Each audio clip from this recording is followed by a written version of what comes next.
This is the Johnny Bairstow Feel Good Half an Hour, also known as the Final Word Ashes Daily. I'm Adam Collins. He is Geoff Lemon. He'll tell us all about day 3 here at the Sydney Cricket Ground in 30 seconds. Started late because of rain, an hour 20 in the first session. England were awful. 4 for 36, 36 for 4. It was horrible. And then the second session, 99 runs unbeaten. Stokes and Bairstow started going wild, plonking Nathan Lyon into the stands, just going along doing their thing. Stokes injured, hurt, was made 66, and then got pinned LBW by Lyon. Bairstow got his thumb ripped off, and then kept on going in the third session, the second good session. He got to his 100 with 4 balls to go before stumps. Mark Wood made 39, hit Pat Cummins for 6 3 times. No one's ever done that. Mark Wood did it. Jack Leach is still there. They're 7 for 258, 158 behind. Day 3 here at Sydney. It started late and it became a celebration of Johnny Bairstow, who went 3.5 years between drinks as far as Test centuries are concerned. A period of time when he was in the side, out of the side, had the gloves, didn't have the gloves. I think a number of times you thought his Test career was probably over. Not picked for the first Test at Brisbane, not picked at Adelaide, recalled at Melbourne, showed some grit, but it wasn't enough. They get thrashed, they retain him here. He still hasn't got the gloves. He comes in with England in disarray at 4 for 36 or 36 for 4, depending on where you went to school. 70 dot balls between runs either side of lunch. It is going a certain way. They look like they're going to be following on this evening. They look like they're going to be in a world of pain, but he said no. It was an innings of courage. As his thumb was nearly ripped out of his hand, out of his glove, I should say, at one point. It was an innings of enterprise, and ultimately, and it's an innings that has ensured that England will enter the 4th day still fighting, still scrapping. And I really admire the way he went about it. 158 runs behind England at the end of the day. The first order of business was to save the follow-on. And when they were 36 for 4, and we'll come back to the first session again in a minute, when Stokes and Bairstow came together, and Stokes was incredibly fortunate after a ball from Cameron Green hit his off stump, smashed his off stump, and the bail didn't come off. He was on 6 at the time. And then he decided, okay, I'm hurt, everything hurts, every time I play a shot it hurts, I'm just going to get the maximum number of runs from every shot, therefore. Started hitting 6s, an outrageous cover drive off Nathan Lyon for 6. Bairstow started doing the same. They hit 3 6s off Lyon, 5 4s between them. And they were having a rock and roll stand like the one they had at Headingley in 2019 when suddenly they were going at 10 and over in that game. It wasn't quite that drastic in this game, but it was almost for a while. They were flying. So 99 runs without loss in the second session after being 4 for 36 in the first session, and then Stokes falls for 66, and you're thinking, well, he's the one who's going to go on to the big score, and Nathan Lyon gets in with a clever piece of bowling, skids one on with the arm coming around the wicket, pitches in line, so plumb that Stokes walked on the LBW. He just turned around and walked off before the umpire's finger went up, but it was Bairstow who stayed the course. It was Bairstow who, he got bandaged up. He was in a lot of pain after Pat Cummins, like you say, bent the thumb back so savagely. It looked awful on the slow-mo replays. Everyone, you could hear that ooh around the ground as they saw it on the replay. And yet Bairstow pushed on. He went through, he kept counter-attacking. Then he settled down and grounded out for the last hour or so. And he finally brought up that 100. You know, Steve Waugh style, not quite the last ball of the day, but only 3 balls to go when he slashed away a boundary and went to 103. Yeah, there was a couple of balls to end that final over when he thought about doing the same and didn't make contact. He's been out for 99 before. I remember him getting his front pad blown off on 99. It would have been 5 years ago now against South Africa. But yeah, the way that partnership ended on 128, great bit of bowling from Lyon. It reminded me of what Lyon was saying back in 2017 about learning to bowl ugly when he needed to get the ball to go straight on. He almost undercut the ball, and that was enough to just disorient Stokes, who the previous over went inside out, miscuing, well, not miscuing, but not getting to the pitch and popping him into the trumper stand. Most glorious piece of batsmanship, enterprising batsmanship. And then he's out, and then next ball, Bairstow gets whacked on the thumb from Cummins at the other end. So in consecutive deliveries, it looks as though they've got Stokes out, and they've effectively knocked out Bairstow. But after about 5 or 6 minutes, Bairstow's like, no, I'm going to crack on. And I reckon there would have been people in the England dressing room saying, do not crack on. Do not risk doing further damage. Just come in, get some treatment, retire hurt, and we'll reassess. But it speaks to his bloody-minded state of mind, I suppose, when it comes to the way in which he just wasn't going to resolve from the task. even after losing Josh Butler a couple of overs later, Butler, who's in strife himself with that injury he picked up when wicket-keeping yesterday, it wouldn't surprise me if Ben Stokes, Johnny Bairstow and Josh Butler all miss through injury next week at Hobart, by the way. But at the moment, it'll be Johnny Bairstow, 103, celebrating an unlikely century when you look at the last few years of his life. He's 7th in Test cricket, he's 2nd in Australia, but I must say, I thought I'd seen the last Johnny Bairstow Test 100, and I'm thrilled to be wrong. It was such an emotional response, as it kind of always is with Johnny, but this meant a tremendous amount to him, as it would, and it was recognised accordingly. Ashes hundreds for England batsmen in Australia: Joe Root 0, Johnny Bairstow 2. Yep. You have to go back a little bit before you find England players who've done that. Jonathan Trott did it, Alistair Cook did it, Michael Vaughan did it, Mark Butcher did it, Kevin Peterson did it. So it's back to that sort of quality of player who made multiple Ashes hundreds in Australia. How about this little beauty that came through, I think, to both of us on Twitter, or maybe it was through our DMs, I can't quite recall. Either way, it was through the final word, that no England player in this series has made 100 on a venue where they're playing until today, because of course Stokes and Bairstow had Ashes hundreds, but both at the Wacker where they're not playing. Right. So that was set right today. But yeah, it was kind of a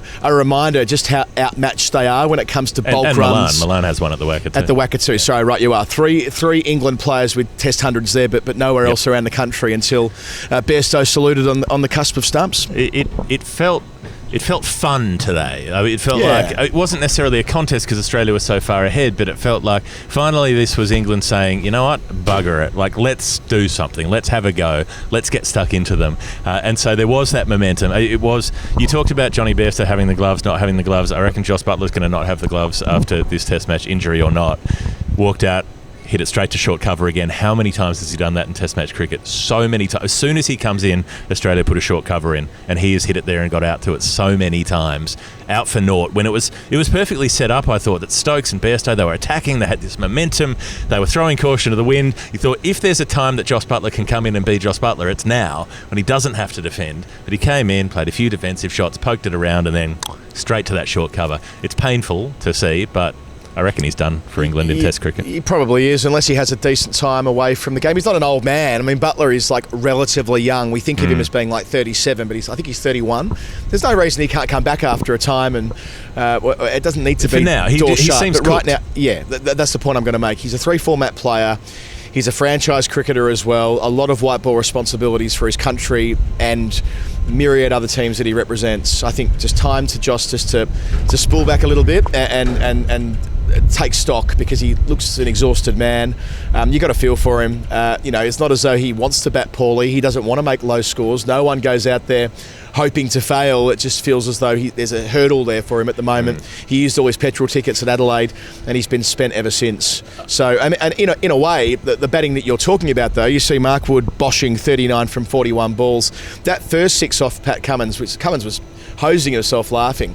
2 men out for the hook, and Wood goes back for that shot and goes between the two of them and smacks it into the Brawongle stand 20 rows back. I mean, that's just like everything about why we love Mark Wood, that he'll still take on the challenge, he'll still back himself. And he hung around for a partnership that was worth, in the end, as I looked down at my notes, 72 with Bairstow. If not for Wood, Bairstow doesn't get to 3 figures. Absolutely. And it was that also injected the fun into it. That Mark Wood at number 8, one of those people who everybody loves. I don't think it's medically possible to dislike Mark Wood. He's just such an amenable character. But watching him enjoy himself out there, watching those players laughing about it and having a good time. They weren't worried about the match situation. They were just doing what needed to be done in the moment, and it felt in the moment. If you can hear disruption in the microphones, we're recording in a very windy spot. Sydney's throwing its weather at us once again, so apologies if there's some pops and clicks with the mic. Let's rewind it to the first session, because Scott Boland, I want to make this point. He was 6 for 7 at the MCG. We know that.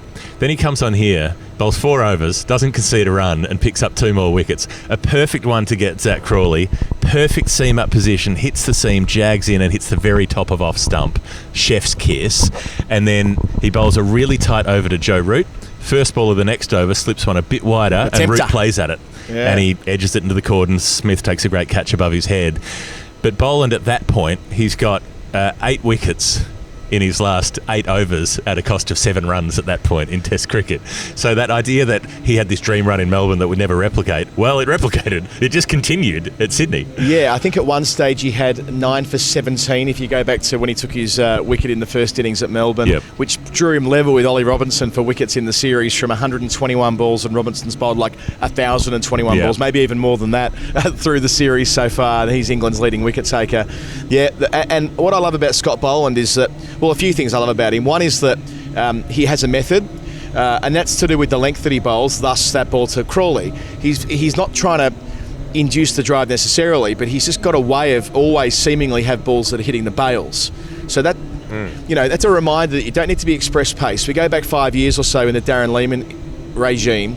If you weren't quick enough, you weren't good enough. Well, Boland's not quick enough. Well, I suppose he's not slow, but he's not bowling at a pace that you would think he's would get 137. He's your 137s, exactly. He's not your 147s, which for a time there it felt like you needed to be that to have a place in Australian cricket. But no, he is, 132 to 137, but so consistent and gets enough natural variation from hitting the seam 6 times and over that when he bowls something that's short and wide, not that it was especially short or especially wide, but short and wide enough that Root thought, at last some respite. Right. At last I can play my shot that I score with, but it got a tiny bit more bounce than he might have thought. In the end, it looks like catching practice to the untrained eye, and I probably described it this way on commentary, that it looks like he was feeding Smith a catch. When you think about it a little bit more, it's actually a shot where Root's not trying to place it there. He's just miscued it. That Root scores a lot of runs behind point with a similar bat angle to that. He's uniquely talented in that respect. However, but I think trying to play a punch off the back foot on a pitch that's moving around like that with 3 slips in a gully and a point, it's not a high percentage shot. It's not a shot you need to play at that point in time. That was what I was going to go on to say. I talked about Butler's palpable exhaustion. Root's got to be knackered at least at some level. I mean, Bharat Sundaresan, our colleague from CricBuzz, watches him in the nets every day, and he's detected this, that Joe is going through a time, not unreasonably. If you're leading this team to a heavy defeat for the second time, in all probability it will be your last series as Test captain, you are excused for going through a bit of a thing, and that's what I attached to that shot today. And you could see by the way he was trudging off, he knew he was gutted, and it was the dot ball pressure. Green at the other end as well.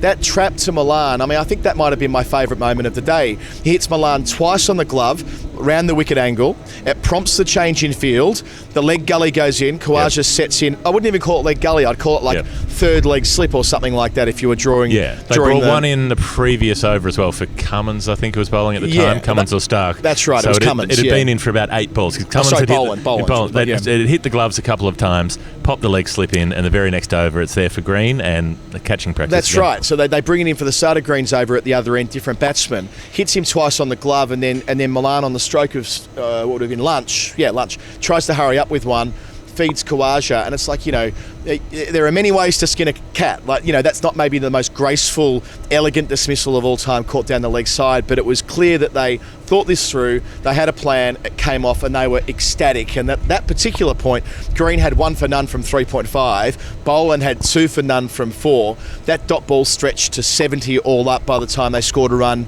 in the middle session, which isn't as many as Steve O'Keefe and Peter Neville. 8 for 161. I still remember the score that they were on for about 3 hours of commentary. But what it did do was it gave Australia the chance to turn the screws, and they went from 36 for 1 to 36 for 4. And at that point, the only real question I had is that will they find a way to get over the follow-on hump? And because of Bairstow and Wood, and of course Stokes, they get there, and we're having a different kind of conversation. But I mean, Hamid looks completely out of his depth at the moment.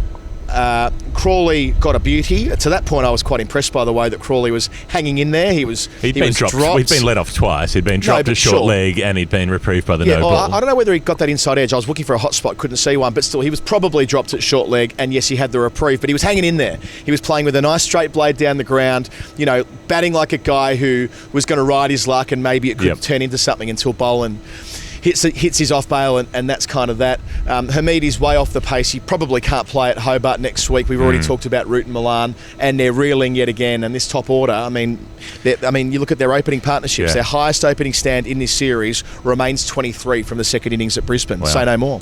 Yeah. So that first, even though it was a short session, It just felt like, okay, England are doomed here. Like, they are careering to defeat, in your words. Again, that's how it felt. Because Stark goes straight through Hamid. Boland picks up his 2. Green gets the one down the leg side. 36 for 4. And not only that, in the innings so far, 3 catches dropped, the reprieve for the no ball, and the one that hits Stokes' off stump just after the break, and the bail doesn't come off. So there are 5 non-wickets. Australia have taken 4 wickets and 5 other would-be wickets that weren't completed. And it didn't feel like, oh, this is frustrating and Australia have missed their chances. It felt like they will continue to make this many chances. And then, whoop, the whole narrative changes because someone goes on the counter-attack and it works. And you see people try to counter-attack and hole out and they get criticised and all the rest of it. It is a dangerous game at times, but on this occasion, suddenly the pitch looked like it was true and easy to play strokes on, and suddenly strokes were being played. Yeah, one point we missed in discussing the counter-attack of Stokes and Bairstow was they didn't let Lyon bowl to them. I thought that was really important. Lyon has been a maiden machine in this series, and they just didn't let Lyon do what he's been doing, bowling it into a bucket, on the length that he wants to bowl it into, allowing Lyon to effectively find his range in his first few overs. They went the other way today. They were sweeping him from the get-go. They were looking to get down the track to him, and it meant that it took Lyon a lot longer to settle, I suppose. And Lyon hasn't got a great record here at the SCG, with the exception of the 10-wicket bag he took here against New Zealand a couple of years ago. He's been more expensive here than at other grounds, which I suppose is not what we expect at Sydney. Historically, Sydney being a spinning pitch and this being his home ground. But it's the first time we've seen that kind of intent against Lyon. It's all too late, of course, but it shows at least at some small level there is that marginal gain where they're realising that they can't allow Australia to always dictate terms, especially when their fast bowlers can do what they did before lunch. So they end the day with Johnny Bairstow still there. He'll come back tomorrow with Jack Leach, try to add some more, try to narrow that deficit from 158 and see if they can have some hope of clawing back into the game. They probably won't. Australia will probably still win it, but it was a day where there was something to enjoy from an England perspective. The Final Word Hall of Fame, we should do that. This is brought to you by ZOLEO. ZOLEO.com. I'm losing my enthusiasm for that, aren't I? ZOLEO, ZOLEO. It's definitely not a song. We just made that song up. But a ZOLEO is like a little magic box that turns your smartphone into a satellite phone. So then you can text or email anywhere on the planet, from anywhere on the planet. You could maybe even be off the planet. You could be in a low orbit satellite and probably still send a ZOLEO text. I'm going to tell you all the things about you. I'm going to tell you about my love. Like fill in the survey underneath our episode. It's got like 6 questions in it. It'll take you 10 seconds, and then you can win one, and they're worth $1,000. Why wouldn't you? Final Word Hall of Fame. It's where we pick the most final word moment of the day. It is. There are some doozies today. You have to go back to the Stokes shot. The one where he comes down the wicket, realises that Lyon has bowled way outside his off stump. Got him in the air, hadn't he? And there's form for that with Stokes. There's the one where he comes down the wicket at Headingley and then does the switch hit and turns around and pumps it over what would have been backward point, sort of turned it into square leg. On this occasion, totally done in the air. He's roasted. He's going to miss it. He's going to be stumped. But instead, it's so wide of him, and he's been done in the flight, but he reaches out for it, and even though he's not to the pitch, he picks it up in this elegant-looking cover drive, full extension of the arms, and just lofts it over cover for 6. Outrageous. Absolutely outrageous. And there was a cover drive that Stokes played as well that was kind of like vintage Ben Stokes. He came down the track.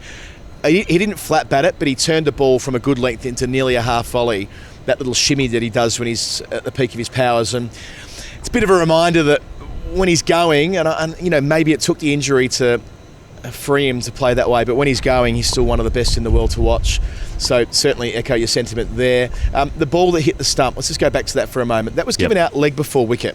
And and I felt for Paul Rifle, because what else could he possibly think it hit? I know there's quite a big gap between ball and pad, but prima facie, you're seeing the ball deviate that far. I suppose he's like, well, it kind of has to be pad, otherwise why isn't the bail laying on the ground? And one more point on this.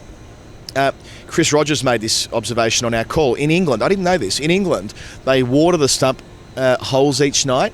No, it might have been Cat actually, not Bucky, but alas, they water the stump holes, so when the stump gets hit, loose. The stump actually goes cartwheeling. Think about it, the stumps do go cartwheeling in England. Right. And there's no way that bail could have stayed on. But here, they kind of mallet the stumps into the turf and it's rock solid, and I suppose that means there is a greater possibility of the stump remaining still. I mean, it seems bizarre because it did hit it flush. I mean, I'm thinking like the Ryan Harris ball to Alistair Cook in the 2013-14 bail wouldn't have come off. Maybe the bail wouldn't have come off. And also every LBW that's given on umpire's call where it's shaving the stump, you're like, well, would that have knocked the bail off? It probably shouldn't be out then. Yeah, that's a fair Or you point. should revise the rule so that you don't actually have to knock the bail off. You just have to hit the stump. I know I've talked about this when before. the bails are off, that's what does happen. Yes. Well, the point of the bails is to show you that the stump has been hit. Yes. So if you can tell that the stump has been hit without needing bails, why don't we just do away with bails altogether? Yeah, if it's too windy, it does increase the size of you the stump. could leave the bails on for size, but change the law that they actually have to come off. Because if it's too windy for bails, the umpires take them off. They do, and all you need to do is clip the stump. Which is always a point of controversy in park cricket. Exactly. I mean, I've seen it. I've played in games where there's been debate as to whether the ball has hit the stumps when the bails aren't there. Absolutely. So, got a purpose. If you can get a wicket by just clipping the stump with no bails on it, you should be able to get one for clipping the stump with bails on it. But yeah, I think more insular, more getting more in depth on that as a Hall of Fame entry is that after it happens. So ball hits the stump, it deviates. There's this appeal. Everyone looks a bit confused. Paul Rifle thinks about it for about 10 seconds and then goes out because, like you say, it's got to be out. On the replays, it's about 5 inches from the pad. And he's shouldering arms, so it's not like the noise is from it maybe hitting the bat. Exactly, yeah. But the bail's not off, and so while it actually goes upstairs, it's not like Paul says, oh, the bail's on, so he's not bowled. Well, Paul Wilson, the third umpire, before they even had looked at a replay, goes, we think it might have hit the stump pistol. But David Warner goes up to the stumps and starts poking it, and the bail doesn't come off. And then he flicks it, and then he pokes it some more, and then he taps it, and the bail still doesn't come off. And eventually he's basically playing the djembe on the off stump for the left-hander, and the bail still doesn't come off. So if it's not going to come off at that point, when is it ever going to come off? What do you need to do? Like, is this a new piece of idiom, like as solid as an SCG stump? How can a bail not fall off? We should make it that way. We should make it a final word idiom and try and get it circulating. Another bit of Davey action today. Davey magic. Little Davey magic. When Bairstow had his thumb taken off, just Davey went over and just picked up his bat and played with his bat for 5 minutes with Marcus Harris.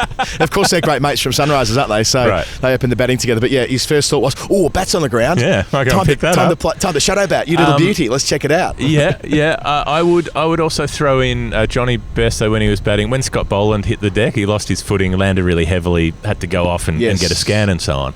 And he was obviously he was uncomfortable, he was winded, and Johnny Bairstow was really nice, but he went over to him and sort of helped pick him up and just checked that he was okay, and in a more than a cursory way. I thought that was really nice. There were these little moments. Cummins came up to Bairstow a few balls after the thumb hit and checked in on him and made sure he was all right. So, it hasn't been 100% friendly Ashes, but that was sort of friendly Ashes. And the last Hall of Fame thing is what I referenced off the top.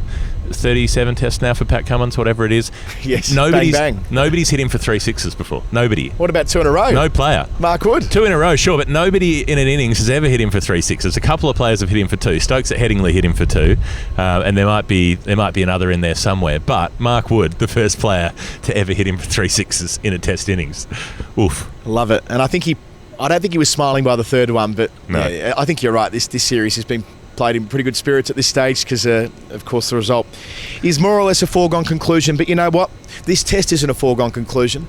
I was talking elsewhere about this before, that everybody remembers 1998-99 at the MCG when Dean Headley went nuts on the last day and a come-from-behind victory.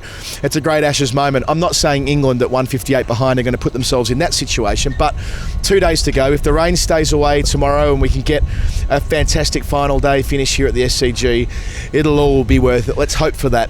Geoff, let's hope for that. Wouldn't it be nice? Let's hope for it. This has been the final word, the Ashes Daily, the incredibly windy Ashes Daily. Thank you for staying with us as we're almost blown off the top deck of the SCG. We'll be back on any other day when there is or are Ashes. That's what an Ashes Daily is for. Other shows in the Final Word feed, if you want to look them up, and you can find us on patreon.com/thefinalword. Geoff Lemon, Adam Collins. We will see you tomorrow. Good night.